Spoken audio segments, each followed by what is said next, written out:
Bonjour et bienvenue à tous dans ce nouvel épisode de notre podcast où je vais vous raconter mon histoire. Je m'appelle Héloïse. Je suis née en 1978. J'ai grandi dans une famille plutôt typique des années 80, dans une banlieue du nord de la France. Mon père était cadre, il travaillait beaucoup, tandis que ma mère était au foyer et s'occupait de mes frères et sœurs. Nous vivions dans une maison résidentielle d'un quartier neuf, entourée d'une apparente normalité. Cependant, derrière cette façade se cachait une réalité beaucoup plus complexe pour moi. J'ai grandi dans un environnement où la tendresse était rare, voire inexistante, et l'éducation souvent froide, typique flamande. Mes parents m'ont élevée dans la peur, m'imposant des attentes élevées dès mon plus jeune âge.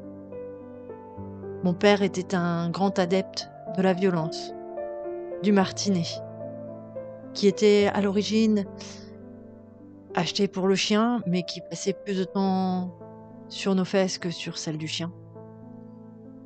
Qui provoquait le fait que, même quand j'allais à l'école, je ne pouvais porter des jupes ou des shorts, de peur de montrer mes jambes où j'avais ces cicatrices, ces bleus. Et quand on avait de la chance, on avait le martinet. Sinon, j'ai encore en tête ce souvenir de la ceinture qui siffle dans les passants du pantalon de mon père. Et mon père, malheureusement, n'utilisait pas forcément le côté plat pour frapper avec sa ceinture, mais bien évidemment le côté boucle pour s'assurer de faire le plus de mal possible. Malheureusement, c'était quelque chose d'habituel. On était dans un quartier où la violence contre les enfants était récurrente. On entendait régulièrement les voisins, les enfants, les chocs, les enfants hurler chez la maison voisine. On entendait les cris, les coups dans les murs. On voyait également parfois sur un autre voisin dans son jardin un garçon en slip avec sa mère derrière qui lui balance des seaux d'eau glacée sur la tête, avec un enfant hurlant au milieu du jardin, sans savoir réellement ce qu'il avait fait, sans comprendre ce qui se passe, mais c'était une normalité. La violence contre les enfants, dans les années 80, c'était une forme d'éducation. C'était courant. C'était normal. En plus de cela, on avait une pression sur l'école. Mon père a commencé dès la primaire à me mettre une pression sur mon parcours scolaire, me créant ainsi un fardeau supplémentaire. Comme cet exemple où un matin, je me souviens très bien un samedi matin où j'ai ramené mon bulletin, toute fière parce que j'étais arrivée 3e de ma classe. Et je tendais fièrement mon bulletin à mon père en espérant sa reconnaissance et sa satisfaction. Et j'ai regardé mon père ouvrir ce bulletin. D'un coup d'œil, il a regardé mon classement et m'a dit 3e, c'est pas première. Il a refermé le bulletin, me l'a redonné et il m'a dit tu viendras me redonner ton bulletin le jour où tu seras première de ta classe. Ça m'a beaucoup, alors d'un côté bien et pas bien, mais ça m'a beaucoup suivi dans mon parcours scolaire. Mais ça m'a également suivi dans mon parcours professionnel car toute ma vie, j'ai essayé désespérément de rendre mon père fier de moi. Déjà par mes résultats à l'école, mais aussi aujourd'hui encore par le travail.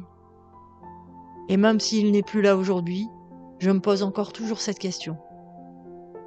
Est-ce qu'il serait satisfait de ma situation, de là où j'en suis arrivée aujourd'hui? Un autre problème qui se passait dans les années 80, c'est l'image des femmes. L'image des femmes, dans les années 80, c'était plutôt, une femme en tant qu'objet sexuel. Et il y avait une sexualisation grandissante à la télévision qui ont eu un réel impact sur moi.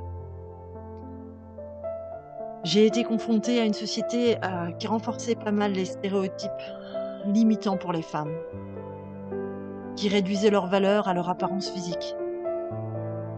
Cette représentation dégradante a influencé ma perception de moi et a engendré des défis supplémentaires dans ma vie. C'était un père qui était obsédé et qui se cachait pas, qui pour lui, c'était aussi quelque chose de normal. Mon père était adepte des films pornographiques, des revues pornographiques et de l'infidélité. Dans ces 3 cas, il ne se cachait pas de nous. J'ai encore des souvenirs de mon père qui trompe ma mère dans les soirées entre amis ou par hasard, en promenant le chien, je tombe sur mon père avec une autre femme dans la voiture, tous les deux déshabillés, dans une position que je ne connais pas, trop jeune pour comprendre. J'ai aussi vu mon père sous la jupe d'une autre femme, sans comprendre ce qu'il était en train de faire. Quand, plus sagement, il était en train d'embrasser d'autres femmes à l'arrière du jardin. Donc une normalité aussi à la tromperie, à l'infidélité, qui était quelque chose de logique. Il avait tendance à aussi lever la main sur ma mère. C'était quelqu'un, voilà, de très imposant, possessif, manipulateur. Je me souviens aussi de ces magazines qu'il laissait traîner, magazines pornographiques, que je n'étais même pas en âge de lire, et dont je voyais les images qui étaient très fidèles à ce qu'on peut attendre d'un magazine pornographique, rien de différent par rapport à aujourd'hui. Des images que je ne comprenais pas et qui par la suite, quand j'ai commencé à apprendre à lire, les premiers mots ont été ces mots d'insultes dégradants qui pouvaient être écrits sous les images, traitant les femmes de putes, de salopes, de bonnes salopes. C'était l'image de la femme que j'avais. Et c'était comme ça que ça devait être. Sans compter effectivement sur les films que mon père regardait, qu'il enregistrait sur les VHS, et qu'il avait parfois enregistré nos dessins animés, sans effacer complètement la VHS avant, ce qui faisait que à la fin du dessin animé, ou parfois même entrecoupé, quand il y avait un problème dans la bande, on pouvait tomber sur des images qu'on n'avait pas forcément envie de voir sans comprendre réellement ce qui se passait. C'était une époque un peu compliquée.